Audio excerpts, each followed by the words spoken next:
Hello વાલા ખેડૂત મિત્રો, તમારે ફાર્મર રજીસ્ટ્રેશન કરાવશો તેમાં ક્યાં ક્યાં તમારે ડોક્યુમેન્ટ લઈને જવાના હોય છે. જેમાં તમારે ખાસ કરીને ઉપલબ્ધ સરકારી યોજના છે તેમાં તમારે લાભ લેવા માટે તમારે ખેડૂત ફાર્મર રજીસ્ટ્રેશન કરાવવું ફરજિયાત છે. તેના ઉપર આપણે એક વિડીયો બનાવી દીધો છે.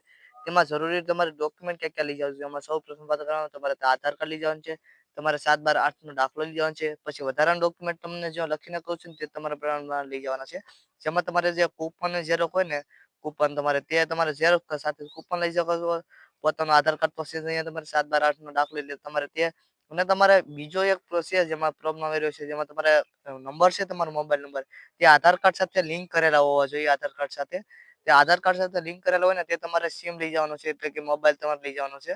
તે મોબાઈલ સાથે લઈ જશો એટલે ઓટીપી આવે ને પછી તમારે રજીસ્ટ્રેશન થશે. એટલે સાથે ફોન પણ તમારે લઈ જવાનો. જે તમારે જે આધાર કાર્ડ સાથે લિંક ફોન હોય જે નંબર તે પણ સાથે લઈ જવાનો ને 7/12/8 નો દાખલો આ રીતે કંઈક તમારે ડોક્યુમેન્ટ લઈને જવાના. નજીકના તમારે જે તે ઓનલાઈન હોય ગ્રામ પંચાયત ત્યાં તમે જઈ અને ત્યાં ફાર્મર રજીસ્ટ્રેશન કરાવી શકો છો. જેમાં તમારે જે ખેડૂતના 2,000 રૂપિયા છે તે હપ્તો તમને મળતો બંધ થઈ જશે કે આગલા મહિનામાંથી. તો તમારે વહેલી તકે છે તેની 24-25 તારીખ છે કંઈક એન્ડ તારીખ છે તેની પહેલા તમારે ફાર્મર રજીસ્ટ્રેશન કરાવી લેવું.